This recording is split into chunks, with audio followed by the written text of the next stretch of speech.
Chantel Woodhead, thank you so much for joining us on One Cup Wonders. It's an absolute privilege to have you on. First question is very, very simple. Was football always for you, or was there something else that you had a passion for, or was it always going to be football? Yeah, no, I think it wasn't always football, actually. No, I had an older sister who really liked football, and we had a big garden where I grew up, and she always wanted to play football. And I used to tell my mum I didn't want to play, and she used to send me out to play. And it turned out I actually were better than her, which she wasn't very pleased about. And obviously, in the end, all the pushing me to go and play with my sister actually, I bought into it a little bit. And yeah, when I got taken to a football club to actually do a first training session, they obviously must have seen that I had something and, wanted to nurture that a little bit more, with other teams. So, but no, I had a lot of things kind of going on. I was quite a big sports person in the early days. I tried everything like most kids. I could have done. And you'll find with most elite athletes, they are very talented in many areas. So it's not just, we're a bit like nutty professors.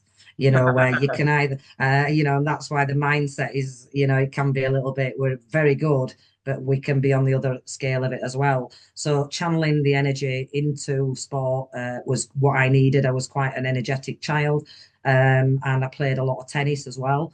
And so tennis and football really for me. Like I said, a lot of athletes will have different kind of sports that they choose, but they were my two. And I think they're probably high on the list of football and tennis. A lot of Mo Salah is a big tennis player. I'd like to give him a game if you can mention it. I will happily take him on. I think he's got a court at his house. I'm up for that. I do honestly think I'll beat him. But again, that's my mindset. Oh, I have no worries. I'll beat him. Absolutely no. I Why just not? mentioned that. We'll set that up. But yeah, so tennis was my game, and it came to the point where parents were taking us here, there, everywhere, and they can't cope. God, so much pressure on the parents to take the children everywhere, and we don't realise the impact that has on them. And they're taking me all over the country for games and things like that. And my dad kind of said, "Well, you need to really choose now. Do you want to kind of concentrate on your tennis, or do you want to concentrate on football?" And I obviously chose football. I probably should have, looking back, probably should have chose tennis now. I'd have been at Wimbledon. You'd have been champion number one, beating, Steffi Graf. But no, I chose football. And hey, I've no regrets. I went on to play for England. I won the FA Cup, the League Cup, and the league. So I won every medal there is to win in the game at my time. And I can't do more than that, can I? And then left. So yeah, it was a good career. I played to a top level, and I was happy to go that way, as it did. So yeah, it's good. But I did have to make a choice. Yeah, But that's not uncommon. Or another thing that you mentioned is very common with a lot of the people that have been profiled in the series. So Chris yeah, Sutton, Chelsea, Blackburn Rovers Premier League winner. His brother, also a sibling, John, yeah. played in the Premier League in Scotland. His Mhm. father was also a player. Yeah, Daniel Pedersen, who played for Denmark, was profiled also in this series. So the sibling thing seems to be quite common. Is that yeah, if you have a yeah, sibling in definitely. tennis, And also, my father played as well. So I think, is it in the genetics? Is it in the DNA? Absolutely. Do you make champions? No, I don't believe you do. Are you born a champion? Absolutely. Absolutely. yeah, You're born champions. It's yeah, inside. I can feel it now when I'm talking to you. I just know, I've yeah. got that elite, that extra bit, that some haven't got. But before we move on, something I want to ask you about, which is about Doncaster. Um, and and that's something that I suppose a lot of people, not just in the next year, well, this will be released in a few weeks' time, but for many, many years to come, people are going to look back on this on YouTube and Spotify and other places. And I'm sure it'll be studied as to why the North and why Doncaster was such a special hub for women's football. Yeah. Because it clearly has played a huge role and legacy as to why England are as good as they are now. Yeah. Because we're tough up here. That's why, they don't they make us strong. In the winter, we wear shorts. There's no weather that bothers us. We are made from strong stuff. And it's not just I don't think Doncaster, I think it's in, again, elite sport. If you look at the Brownlee brothers who do the triathlons, there's so many athletes, gymnasts, whatever, from Yorkshire or in particular, actually, the North and Leeds. Yes, there's a lot of universities that are putting a lot of money into actually, again, helping these sports people and achieve. Whereas some people might not have the facilities, but it's the way that we're made, and we are made tough, and we are full of grit, and we just sport to us is it's not just about playing sport, it's about winning. And in order to be the best, you have to win. So when I went from a smaller club from Leeds United, Bradford City, local clubs, kind of outgrew them and had to go to a better team, the options were really London, Arsenal, and a lot of my friends went to Millwall and Arsenal, and I didn't want to travel to that London. So I stayed up north, and I went to Doncaster Bells, and some people said, hey, Doncaster Bells, you've got 10 out of the 11 are internationals. How are you going to get in that side? I had no doubt in my ability. I were getting in that side, that I wasn't going there to be on the bench. So yeah, I joined a lot of better players, and that could only surely benefit me as a player to be playing with another 10 or 11 internationals that were playing for England at the time. It was nearly the England team I was playing for with Doncaster Bells, because there were so many. And it's very similar. There's a lot of Arsenals in at the moment in the England squad. But yeah, it's just where they are at the moment. But for us, Doncaster Bells in that day were the best team. There wasn't many people who beat us. We were beating Arsenal. They were nothing to us. Arsenal, they come in the tracksuit, said, look, the business. We were like a bag of rags, you know, but we But you beat them, won. But you won. but Yeah. we won. So we didn't care how we look. When I played for Bronte, which was on the canal at Saltaire in Bradford, I spent most of my life picking the ball out of the canal. So these hard times, they built us. So when we had tough games and it was raining, it was windy, and the southern softies couldn't handle it, you know, no offense, but he's saying that lightly with tongue in cheek. We again, us up north, we kind of used to that hard knock life. And yeah, to be with another 11 winners with the same mindset and the same goal is electric No, is I electric, can't. and they brought me on. I would watch the players, and they're another level. You've got me running like this, da, da, da, da, da, and then I'm overtaken by Jill Coulthard, MBE. She's like Roadrunner doing these shuttles. And I kind of looked at her as if to say, wow, that's what I should be doing. It. Okay, okay. But so you're influenced on it in a good way by playing with better players and being around people who have that winner's ethic and who want it, who have got that passion for the game. I cannot play in a team that are not this do not align the same with my thoughts and the way I think, because we've got to all 11 of us think like that in order to be champions, and we did. So we did. I did the treble, I did the league, and we won the League Cup, and then we won the FA Cup, and then I was in the England squad, and it was all going absolutely, fantastic. This is what it was supposed to be about. I had come up the ranks from the lower leagues, and built and grown and experienced, and then I was with the England squad for 4 years prior to getting my cap. And a lot of people don't know that or don't even care about that, but that's a big factor to me of my history that should not be omitted. It's all right saying, oh, she got one cap and. Hang on a minute. I were there 4 years. Some people might have just come in and got one cap, but I were 4 years in the European Championships as a squad player. And, I went to many matches, and, was in many squads at training camps with many managers, to be fair. I think I went through 3 managers. So I had Barry Williams, who plucked me out of the under 21s. And then I came into the first team. And then we had John Bilton. John Bilton, again, was another one who nurtured me and said, Chantel, you won for the future. We're looking after you. And he said to me once, don't worry, because you'll get that cap, because Jill Coulthard had to wait ages for hers, and look at her now. So that always kind of gave me the hope. And so, yeah, I was really part of the team for a long time. And then obviously Ted Copeland came in. John John left, and new manager comes in. And, I understand when a new manager comes in that they have their ways, and they have the people that prefer and what they like and what they don't like. So it's always a little bit, little bit worrying when a manager comes in because you don't know if he's going to like you. But as a player, you can only be who you are. And, obviously it didn't go well for me in many ways. And obviously I wasn't in his plans, and neither were a few others as well. There was quite a big cull that came when Ted come. He obviously didn't like anybody with a personality. So I'm out. I'm finished. I think that was a big downfall of mine, having a personality. And but I couldn't change that, and I'm not gonna apologize for that. No, and what you're saying is actually not quite, it's not uncommon. We saw it with Gareth Southgate and Jamie Vardy, and we now see it with Thomas Tuchel and Jack Grealish. So Yeah, it seems to be quite a common kind of trait or yeah, characteristic of international management that they come in, they want to set out their stall, yeah, and if there's anyone who's maybe quite popular or quite vocal, or doesn't, they don't feel that they will that yeah, they'll be the kind of person that they want, yeah. then they call them. But they forget that it's not it's still that person's country, and that person's Exactly, national team, regardless of who exactly. regardless of who's on the sideline.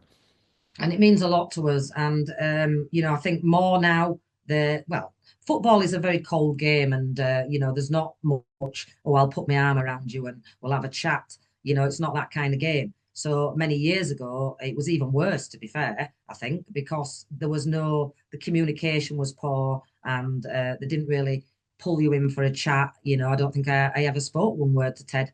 I might have spoke a couple of words, but I didn't really, they didn't pull us in and say, you know, can I help you, or is there anything you need, or anything like that. You just didn't have communication. So they probably don't have it now, where the managers, when that leaves a lot of uncertainty, where you just don't know whether he likes you, whether you don't. You've no idea. So all you can do is get your head down, keep working hard, and just hope that you are in his plans, or, something might occur where the type of game is happening, and they need you for that specific reason. But yeah, so it can happen to a lot of players, like you said. But it's a big thing, and I hope now in the future they do communicate a little bit more with players. But I don't actually think that'll improve. I think it's the game. They don't have to talk to us. What they have to do is manage and win games. And we've got to, again, that mindset and mentality. We have to be very secure in ourselves that we can stay strong and not let the doubt set in, when maybe you're feeling it. So again, that's that mental strength that comes in. But yeah, like I said, I was having a great time at England. A lot of my friends were at England as well. A lot of us travelled down, maybe from Huddersfield. We'd pick each other up, three or four of us. I'd go to Doncaster and pick Jill up, and we'd travel down. And this happened for many years, like I said. So when I was actually, dropped, then honestly, it really hurt. It did, because all my friends were going off to the match without me, and it gutted me. It still guts me now to think back how I just watched them drive off and wave, and they're going to England, and I'm not in that team. And actually, I'm thinking to myself, why am I not in that team? What have I actually done wrong to be out of this team? And as you might want to touch on that story, I'm sure, of why I only did get one cap, because I did only get one cap, 4 years with them. Thought I were one for the future. Was kind of nurtured for that. Ted come in. Um, if I get dropped for my play, my football, then I could half understand it. If I had a bad attitude, I could half understand it. But I was a hard-working player, and I had friends there, so I had a bit of fun within reason, of course. But I was a very serious, player, and wanted to play for my country, and I would do anything for the team. And in times when we were relaxing in the hotel, I played in Italy, so I was in Florence. That's where I got my first cap, and we was all in the hotel rooms where we were just hanging out. And I think in my room there were about three or four people. And let me tell you, nobody had a tracksuit on. They all had their own trousers or tracksuits on. I were no different. My mistake was I came out into the corridor. And as I came out into the corridor, I met Julie Hemsley. And Julie Hemsley at that time was not very nice. And I'm sorry I have to say that, because I believe she might be interviewing her for this series, but it still is a fact. It was a very different time years ago. I appreciate that. And I'm not even totally blaming her because maybe she was led by other people to be that way. But it was like a prison camp, and it was very sergeant majory. So she marched me down the corridor and she sternly told me off and told me I was provided with a tracksuit and I was, I should be wearing it. And I tried to explain that nobody else was wearing it. Didn't, And in the end, they sent me a letter saying my dress code reflected my attitude. And that was really insulting. So Julie Emsley, it wasn't broken nicely to me. It wasn't, they don't speak to you very nicely. The management team and the coaching team were not liked by the players at all. And like I said, I appreciate that they might have orders to do that, but there's a way of speaking to people, and you don't drop somebody for wearing a tracksuit. You just don't do that to somebody. But it happened, and hopefully it never happened again. I don't think they would do it these days because it's just a shocking thing to do to somebody's mental health, and to end their career of 5 years in with the England squad for not having the right tracksuit on without even coming to speak to me, just send me a letter. It was embarrassing. And I'm still embarrassed, to be honest.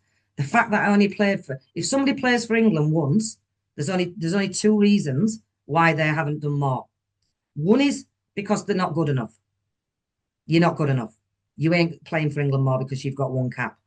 The other option is my option, which is I was good enough, actually. I was good enough.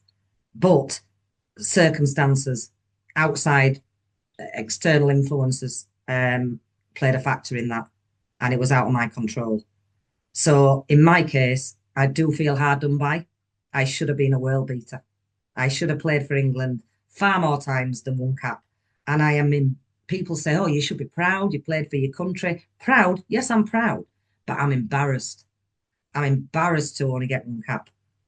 And I know that might sound bad to somebody who goes, what, you should be grateful you've got one cap. I'm a winner. My game is to play, to win, to fulfill, what I need to do for my goals. And I didn't do that. And, that to me is not good enough. I'm over it now. Don't get me wrong. I'm at a place where I keep it and it's okay. I might not forget it, but, you move on after, So obviously if I saw Julie again, we'd have to whatever get over it. But obviously I wasn't happy at the time about all that. And it does still leave a bitter taste in my mouth because, if somebody said, oh, how many times do you play for England? I get it all the time. How many times do you play for England?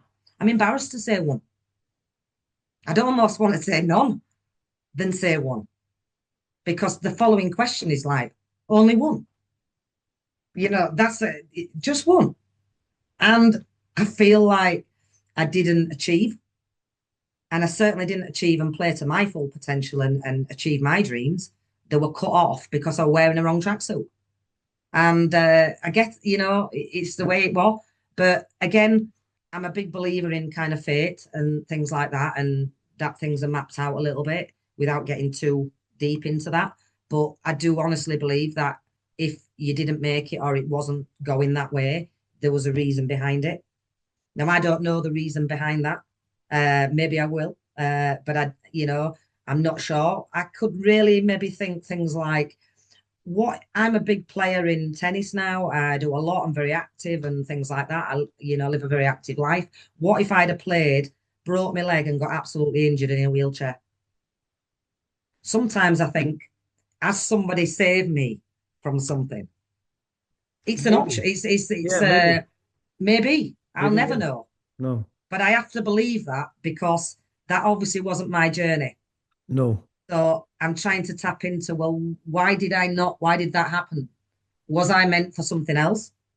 Was I meant to be doing what I'm doing now at 51, being a tennis champion?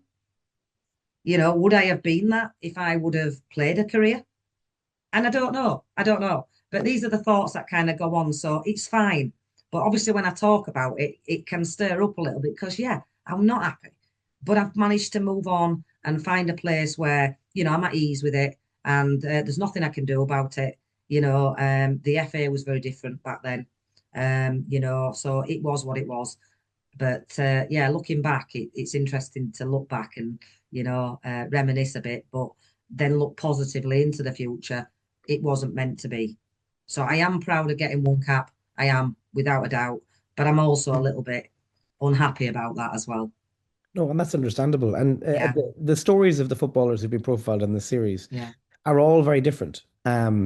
With Chris Sutton, he had an argument with the manager, yeah, and the manager never capped him again. He was also in a situation where there was Michael Owen, Emil Heskey, Darius Vassell, so Ian Wright, there was Teddy Sheringham. Like I think yeah, in episode one of this series, he lists off 12 strikers for England. yeah, Um, with the guy who played for Croatia and Bayer Leverkusen, his situation was different. With he was a goalkeeper. With the American Eddie, he had a very bad disciplinary record as a club player, yeah, and he talked about that. He said that the national team manager was comfortable with him playing on US soil against Sweden in a friendly, but he felt yeah, he couldn't trust him in a major tournament or qualifying campaign because his disciplinary record for his club, even though he'd yeah, won, I think he won two trebles in America in the MLS, yeah, but he still couldn't trust him. And then with the female players who I've spoken to for this series that's coming out and that this will be part of, Esther Salastres was a yeah, goalkeeper for Spain. Now she was played for Barcelona, she's captain of Seville, but there was just there was too many goalkeepers. Spain had too yeah, many goalkeepers, yeah, and then as soon as she got her chance, a young prodigy appeared, and they were amazing. And yeah, it's so bizarre that sometimes there's kind of a pattern of why, as you said, there's like yeah, trends. It's yeah, an incident with coaches, yeah, or or in the case of a goalkeeper, it's yeah, very frustrating because there's yeah, only one. As she talks about it, she says there's only one spot for me. I couldn't yeah, play left back, centre back, right back. I can only play one. exactly. So circumstances do play, a massive part in it, don't they? And there are so many players that not underperform, but never got the chance to show their actual true potential. Like Chris Sutton, we all know what kind of player he was. He was a great centre forward. Scored a lot of goals and should have been given more opportunity. But it's the game. You sometimes only get one flash chance, and you're in, you're out. A new manager, don't get complacent. You can be there 5 years. New manager comes in, you're out. So don't get too comfortable. Every game you need to play like it's your last game and do what you need to do to give them reason to want to actually play you, you know.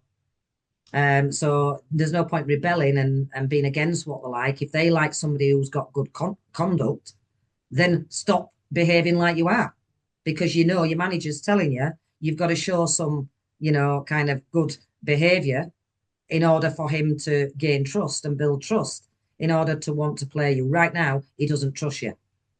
Now, I wouldn't be going, kicking off about that. I'd be saying, why doesn't he trust me? And what can I do to make him trust me? And if you don't do that, you won't play. So it's all right saying, well, I don't want to do that. Well, that's fine, but you won't get in that team. So sometimes you have to sacrifice your attitude, maybe even what you believe in sometimes, to just play the game, show good face and get build trust. And then next minute you're playing.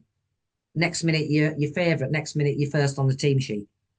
But that's what I do now. Actually, I've moved on now from retiring. After the England thing happened, honestly, it destroyed me a little bit where I left the game completely for years.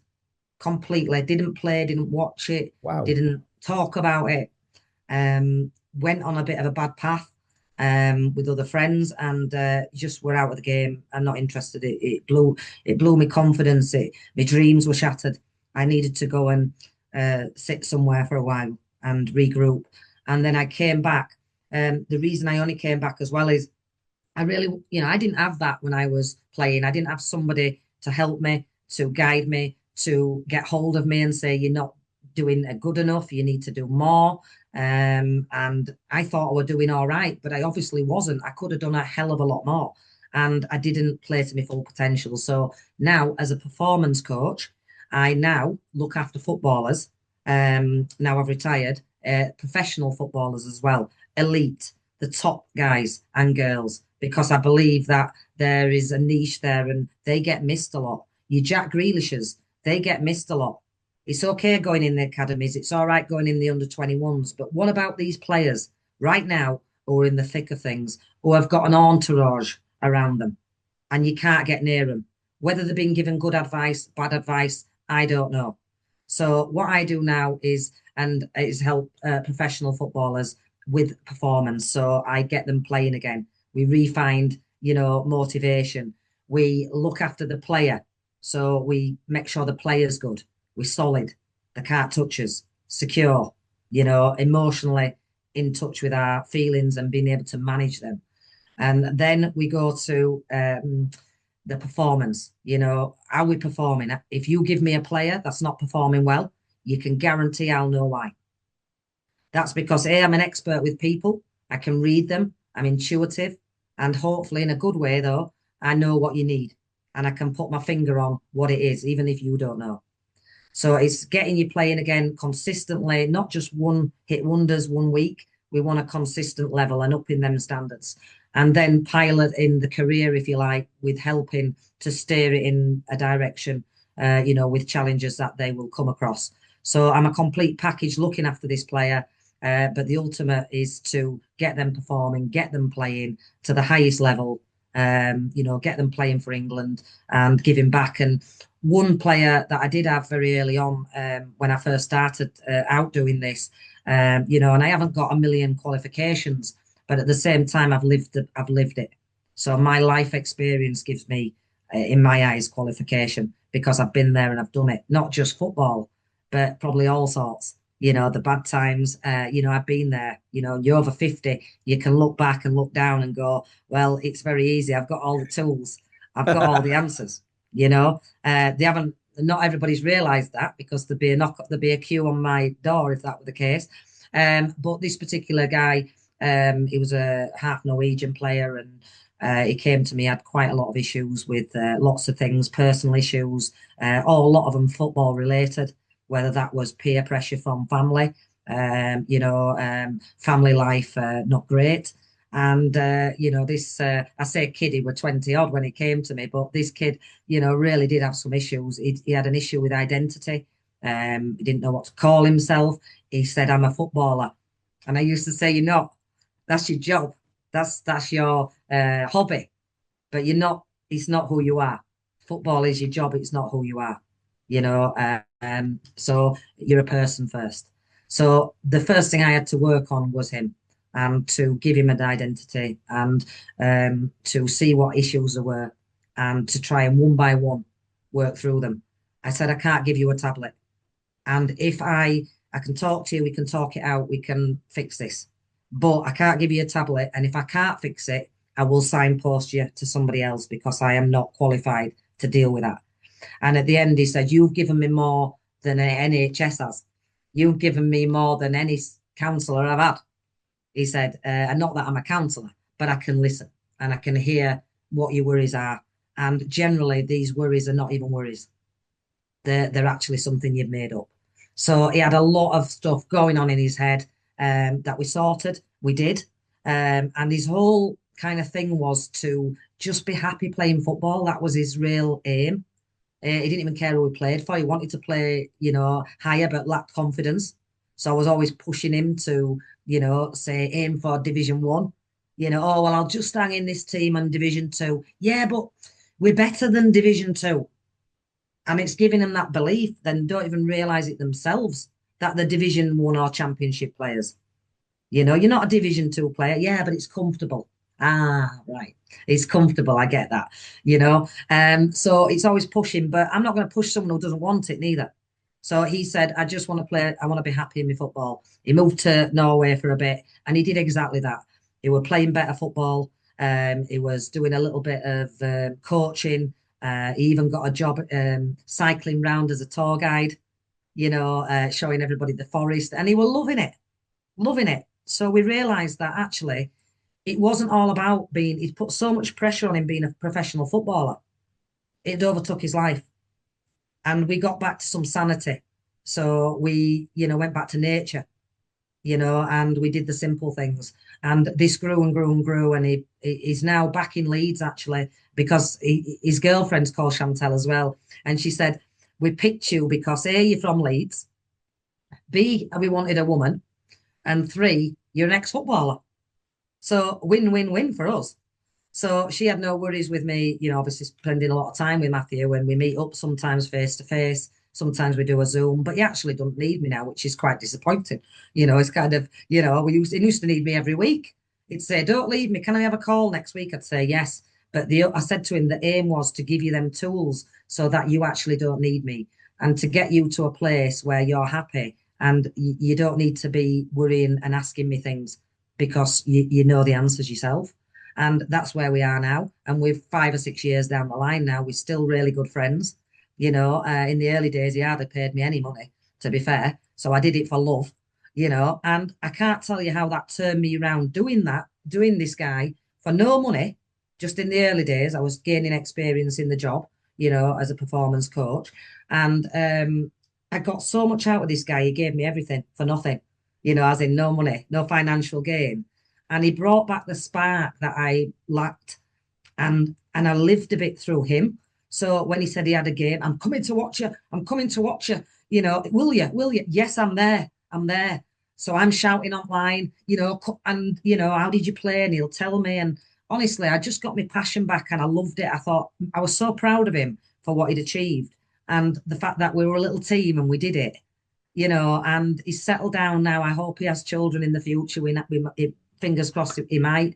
But he's in a really good place. I spoke to him not so long ago. We met up for a coffee, and I'm so proud of him when I see him. But that was the starting point of that's why I do what I do. I'm a performance coach. Not only do I get you performing to the highest level, I look after you as well. I'm there for that person. And I remember him saying at his wedding, when I went to his wedding, he introduced me to his mum, and his mum had had a few issues. And he said, "Mum, this is Chantel." He said, "The head lady." And I quite liked that. I thought it was quite funny. I thought, oh, that's really sweet, And she said, she got hold of me. She gave me the biggest hug I've ever had. And she said, "Thank you." She said, "For looking after my son. Thank you." Could Oh, have cried. You I know know. what I mean? So this is what it's all about. It's not about money. It's about people. It's about football. And if we look after that, then we'll get the best out of these athletes. No, on 110%. Chantel Woodhead, thank you so much for sharing Yeah, your remarkable journey yeah, from treble winning for your cap yeah. to giving back to the sport in a different Oh, way. oh, And wish you all the very best in thank you, influencing and supporting the young players for thank you. decades to come. Yeah. Cheers. Thank you. Appreciate that.